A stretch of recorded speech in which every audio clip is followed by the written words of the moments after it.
Yes. Welcome back to another edition of Go Long Live. I am your host, Barry Long the second, not the first and not the third. I am the second. We are live from CoachellaValley.com. My man, Rudy Reyes, who will be joining us shortly, is live from Fresno. We are live on CoachellaValley.com, today's California.com. We are live on today's Canada.com. We are all over the Twitterverse, all over the metaverse, all over the universe, all over everywhere. So we appreciate it for everybody for tuning in. Please remember that you can comment on the show. Today we have a few things we're going to talk about. Of course, we're going to discuss the Antonio Brown saga that is never ending. It seems like at this point, Bruce Arians and the Tampa Bay Buccaneers, they released him yesterday, but they came out and they told their side of the story. So we're going to be discussing that. We're going to be discussing our favorite NFL matchups this weekend. We have a lot of teams that are on the cusp of the playoffs that are right there. Maybe they can win, maybe they'll lose. We don't know, but there are COVID issues that they're also dealing with. So this is going to be an interesting Week 18, our very first Week 18 of the NFL history. We have some good matchups, so we'll talk about those. We'll talk about the USFL. This is a new football league. Well, it's an old football league, if you remember back in the day, but they are rebooting, and they have some pretty big names that they're going to add to the lineup of head coaches. We'll talk about that. We'll also talk about Major League Baseball and the lockout that is going on that seems like it'll never end. But without any further ado, let me bring in my main man, Rudy Reyes. He is with us each and every Monday through Friday at noon o'clock right here on Go Long Live. Rudy, how you doing, boss? Doing good. How are you doing? I'm doing well, man. Doing well. Slept good, ate good. Ran, worked out this morning. Feeling wonderful. Man. Got my good. Coffee. We're good.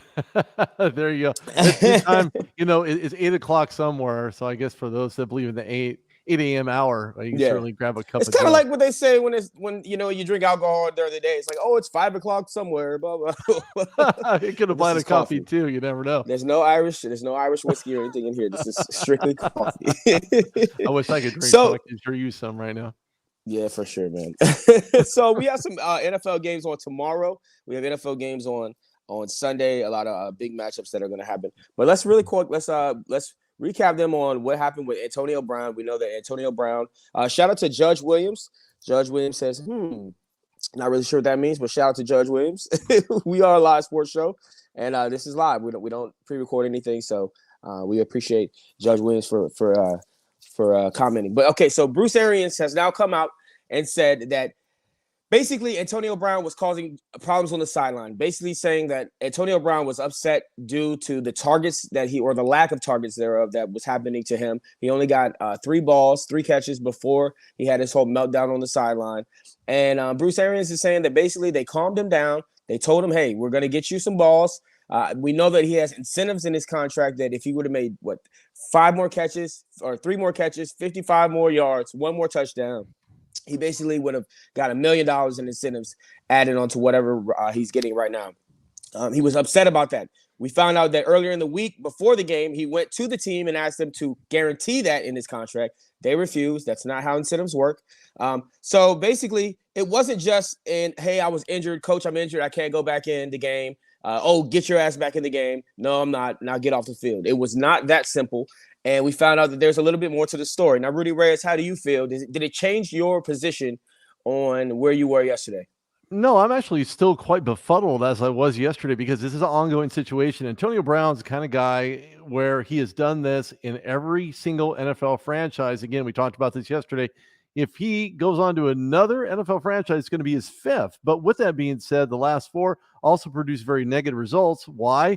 Because of that very reason, the lack of targets, the lack of awareness, the lack of wanting to play by Antonio Brown. There always seems to be some type of excuse. If there was a favoritism poll, I'd probably pick the Buccaneers as being 70% right and Antonio Brown being 30% wrong, only from the standpoint of they say they're going to give him the ball. They threw him the ball, but yet did not give him the ball only because situational football does not require one wide receiver who will be doubled every single time he gets on that field on every single play, which it doesn't work that way. You have to keep the defense honest. And with that being said, Antonio Brown clearly upset that he didn't get the ball when he wanted the ball. I mean, it's clearly childish. It's very, this is something that it feeds into the whole wide receiver, diva wide receiver aspect that we saw so many times from T.O., from Odell Beckham, from Chad Johnson.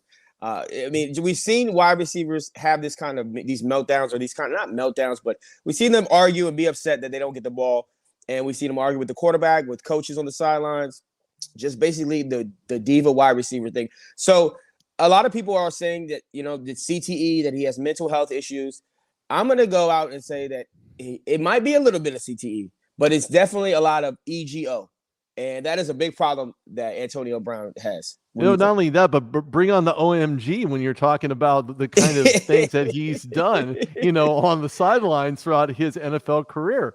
We talked about this yesterday, to the extent of him being able, and I don't know if he feels that he's entitled to get the ball every single time, if he feels that he's owed something to get the ball. No, he gets paid a salary like anybody else. If he's not going to make the incentive, he doesn't have any reason to try to make the incentive. If clearly he's going to go out of his mind and start throwing, gloves into the crowd and taking his uniform off, I just think that he has a touch, a smidgen, a skosh, whatever you want to call, whatever granular scale you want to put that in. He has a touch of that. However, his EGO is OMG, and then I end up saying LOL. And because that's exactly what's going on. And we don't know if he ever played in the NFL. No, exactly. And you know what? And like I said yesterday, I don't see an NFL team unless they're extremely desperate. Matter of fact, there was an ESPN NFL reporter who I've been following for quite some time. He used to cover the Steelers. Now he covers all the other NFL teams and has conversation and podcasts, things of that nature. He said most NFL teams do not want Antonio Brown. Some do, and one team is probably hard up. And if they do, due to COVID, guess what? They're going to acquire him. But make no mistake, that fake anti-vaccination card from Antonio Brown should be the center point as to the shenanigans, as to where he doesn't get the balls. He's going to go his own way and do his own thing, so he doesn't have to play on the field when he doesn't, he needs the balls. He needs the catches to catch his incentives. His incentives are not the deal. His incentives for him mean absolutely nothing. He was willing to give up $1 million. You tell me. How does that work out, right? So he's done. I don't see an NFL team taking a chance on him. Bruce Arians stated that Brown at no point whatsoever during the game complained to him or coaching staff. We said yesterday, it's a he said, but did he say it? And this is a he said situation for Tampa Bay. Of course, the NFLPA is going to get involved in this. It's just going to get a lot uglier sooner than later. Bruce Arians, from what I know, and he was the coach for the Steelers, offensive coordinator for Pittsburgh. And from my understanding, he was the head coach for the Arizona Cardinals. Didn't quite work out there for him either. But it had nothing to do with Bruce Arians' methodologies. It's more about understanding player personalities. You can be a player coach without being sucked into their mentality and attitude and demeanor. Bottom line is that there's still a lot to unfold here, and it's going to come out every single day until it gets solved for, and that's through the investigative procedures that the NFL will have. Yeah, and with the investigative procedures that they have, they have so many damn cameras on the sidelines. They have so many microphones. I'm sure that there are players mic'd up for NFL Network. I'm sure that they have the ability to go back and track and hear that conversation, or at least the gist of that conversation. And Bruce Arians definitely denied that he did a throat slash. He said that he basically told him to get out.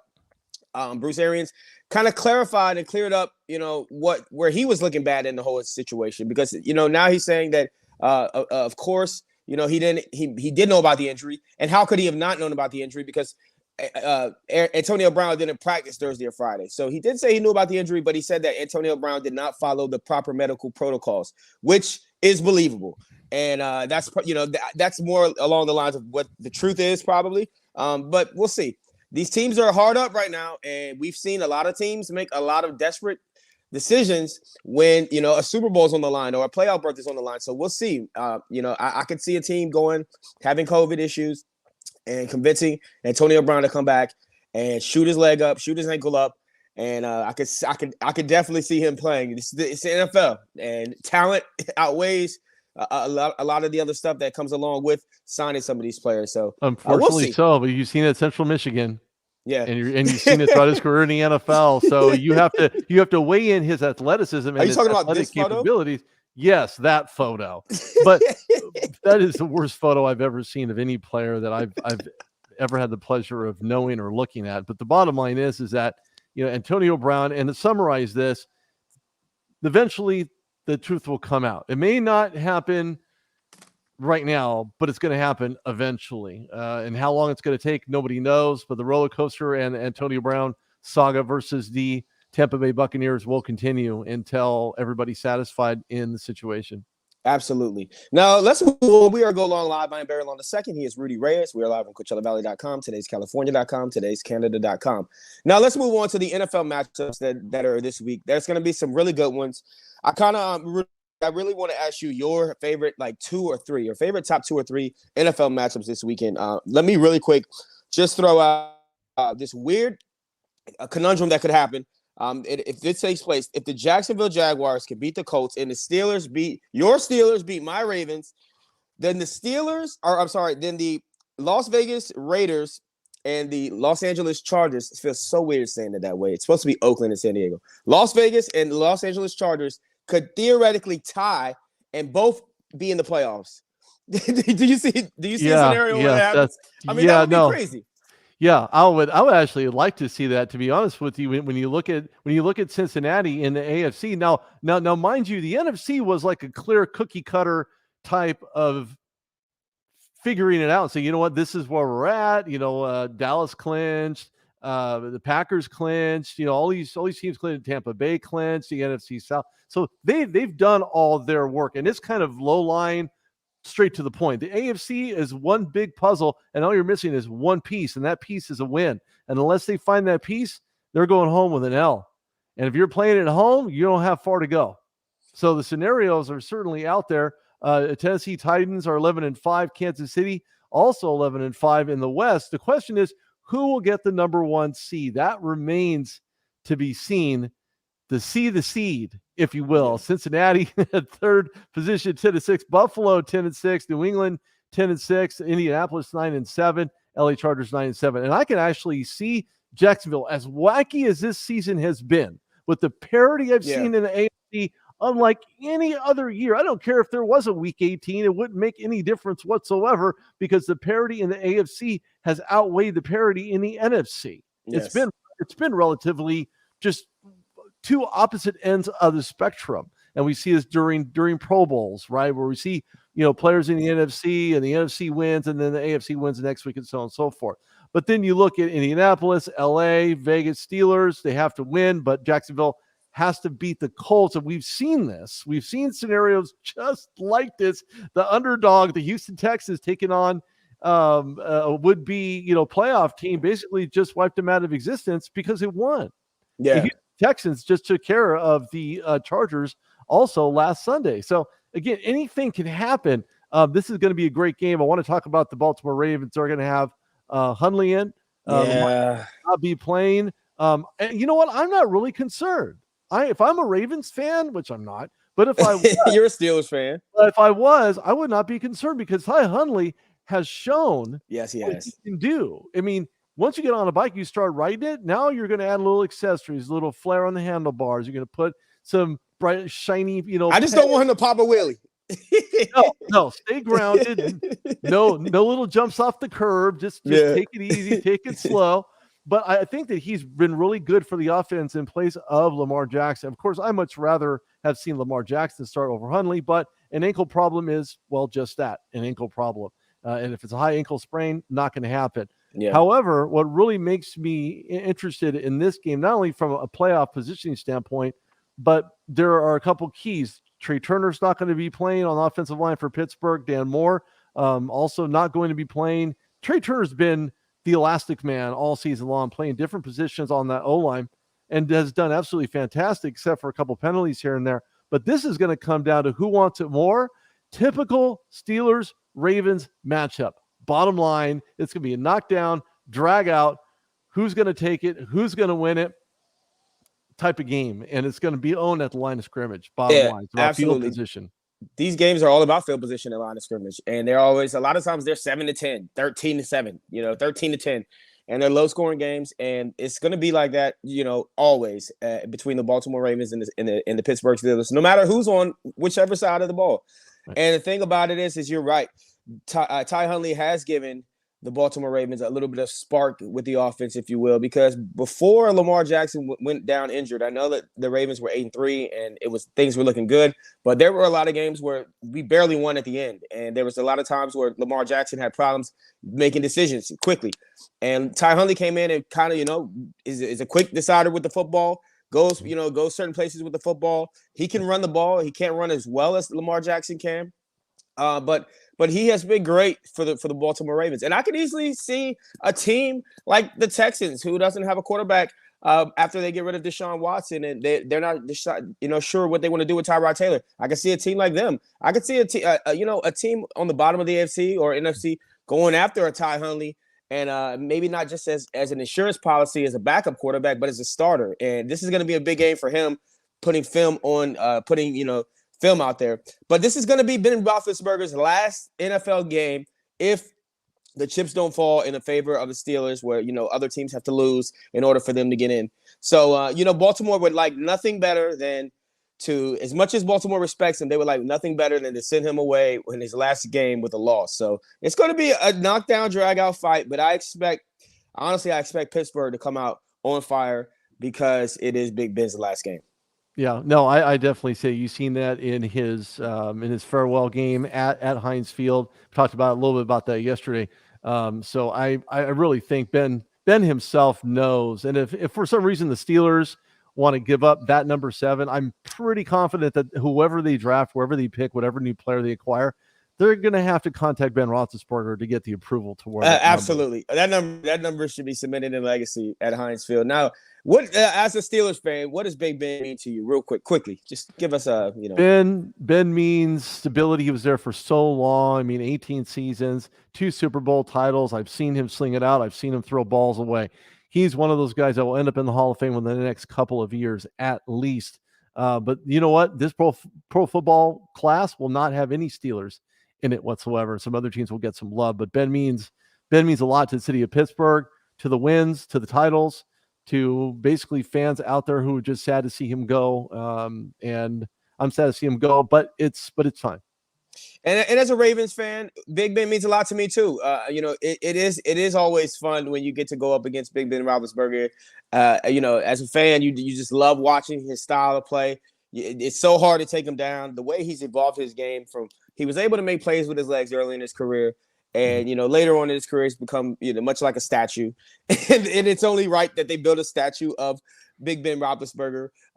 He has 2 rings, but yeah, his ability to be successful over both tenures with Bill Cowher and then into the Mike Tomlin era, to be successful with all these diva wide receivers that he's had, because a lot of times people think that it's the coaches or the coaching staff that are kind of micromanaging these crazy personalities on the sidelines. I think Big Ben has a lot to do with managing some of these personalities and some of these diva wide receivers that he's had in the past. Absolutely, he's known how to handle the best of them with the worst of them. Yes, sir. But now you have Le'Veon Bell, who came out of the closet, so to speak, to give Ben Roethlisberger his due. Antonio Brown still has yet to say anything about Ben Roethlisberger, which is probably never going to happen. But that's okay, because Ben Roethlisberger will get into the Pro Football Hall of Fame, and Antonio Brown will not.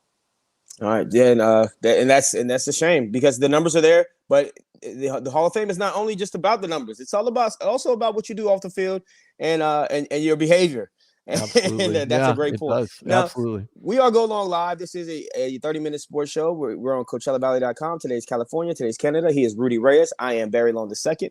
And we are talking football right now. But now let's shift gears a little bit to a different professional football league that is coming back. And every time we see these football leagues come out, I just shake my head like you're shaking your head right now. And I just cannot believe that we have yet another attempt. It's kind of like when you're watching those CBS, you're watching like NFL on CBS, and the commercials, how they have these new sitcoms that always come out every single year. And you're like, man, that's going to get canceled. That's going to get canceled. That's going to get canceled. You already know in advance. You know when you see the commercial, it's going to get canceled. And this is how I feel about the USFL. Now, the USFL, we know that it was around much long ago, and we know that it's been tried to be relaunched before. Now they are going to relaunch it officially, and they got some big names. They've got Todd Haley and Kevin Sumlin, who used to be the head coach of Texas A&M back in the day. So They've got some big names, and they've got a few teams. I'll show you a couple real quick. These are some of the pictures and logos that they have: the Michigan Panthers, Houston Gamblers, the New Orleans Breakers. My favorite one is probably the Birmingham Stallions or the Tampa Bay Bandits. But I feel like the Tampa Bay Bandits was kind of they kind of stole from the Buccaneers. But what do you think about this league? Do you think it will be successful with the names? They still have to fill 4 more head coaching vacancies. But how do you feel about the USFL launching? Rudy Reyes? They were founded in 1982, which is a very prime time for the NFL, and an alternative to those that are just burned out and tired of the same old NFL it was back in the 80s. Of course, since the game has evolved immensely, make no mistake, and I'm not downing the NFL by any by any measure. However, the XFL tried it. They didn't happen. They didn't stay around long enough. Now the USFL brings familiarity, maybe some new names, maybe some new logos, but everything stays the same. USFL played 3 seasons from 83 to 85, and it looks as though they're getting things in order. They're getting the right coaches in the right positions to do the right things. And I've said this before, even on the RudeDogShow.com. I mean, you have the Pittsburgh Maulers. I think that's absolutely perfect, the name itself. I don't know about the logo of the guy holding the hammer, the sledge, but the name itself is good. Houston Gamblers, that's completely indicative. If you can think of gambling in sports in today's platform, you're missing the boat and you're sailing somewhere to China. I'm sure they have gambling there too. But, the USFL, one of those teams, one of those leagues that really have a lot of great types of coaches, and the mentality for these teams will be shaped through their head coaches. We've seen throughout the NFL, we've seen in the XFL, and they take on a mirror image of what these coaches want to do. Of course, when I think of Todd Haley, I think of ineffective offense, not so good head coaching. Well, anyway, the list goes on. The bottom line is USFL is going to try to become the farm league, as we've talked about with the XFL, for the NFL, because the farm league is something that the NFL has been missing for a very, very long time. The NBA has it in the G League. In the U.S., the NFL needs to have a U.S. farm league in order to get these guys. And I know a few players that have already been contacted by the USFL and respective teams to fill those vacancies, or at least try out to fill those vacancies. We're certainly on the right track. It's great for undrafted free agents that will obviously start to fold in as we go on throughout the year. But everybody wants to forget about that and talk about the Super Bowl and this, that, and the other. But I think the USFL is trying to find its way through the muck and try to peel off the XFL image, if you will. XFL. How did you feel about the XFL? Good. The XFL was good. I really enjoyed watching that. That was fantastic. But then things got a little raunchy, and money seemed to be misappropriated, and it just became a big hodgepodge mess where the foundational components that makes the NFL so successful was not in the XFL's back pocket. But the USFL is a whole nother animal, because you have private investors who are keeping it relatively private, other than the moves that they are making, naming those people to specific positions within the organization to help keep the stability and form. I think the USFL will be around for at least another 3 to 7 seasons minimum. Yeah, and I agree, because the USFL has backing. Their networks sponsors are going to be Fox Sports, so they'll probably be on FS1, FS2, and as well as NBC. So you might see them on NBC Sports Network. You might see them on regular NBC if the ratings are that good. So this is a league that is definitely backed financially, and you're right. I can see them sticking around for at least 3 to 7, maybe 3 to 5 seasons, depending on if they're able to develop, like you said, and become that farm league for the NFL. And that it would be perfect. The U.S. Farm League, instead of U.S. Football League, they could just make it the U.S. Farm League. And it could be for me. It could be theoretically the minor leagues for the NFL. Now they are playing in the spring. They're playing 10-game seasons.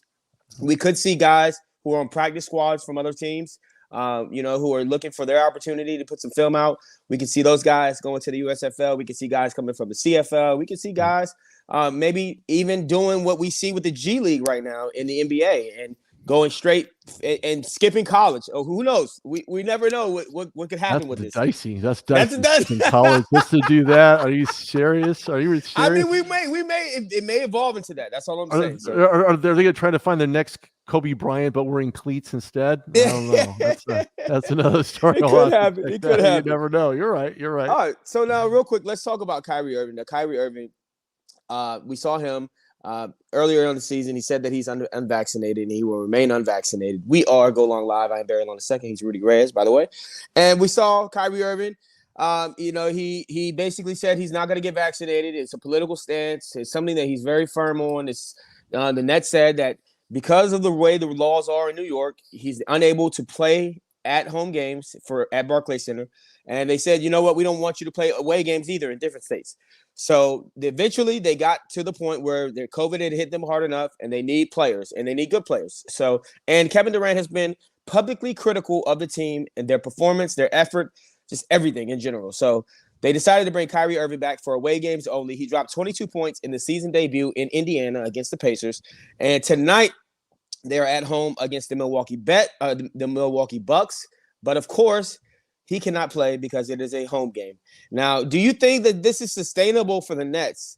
I personally believe that Kyrie Irving is going to eventually have to get his vaccine because once you get to the playoffs, these are going to be critical games. And you may end up seeing a team saying, hey, man, I hope we don't get home court advantage because we're not going to have Kyrie. So I believe that he will get vaccinated by the end of the season and come around finally. But what do you feel? Do you feel like this is sustainable for the Nets if he doesn't get vaccinated and he continues to only play away games? Well, that really remains to be seen. I think it's more about Kyrie Irving's willingness to get vaccinated. Look, half of the people in the NBA are already vaccinated. For those head coaches also vaccinated wearing masks, there's nothing wrong with that. I don't think that this should be a political view. This is more about taking care of yourself and those around you, your family, your kids, and everybody else you come in contact with on any given day. You're recognizable. You're a public figure. The more you get involved in, well, this is a political stance and maybe I should no.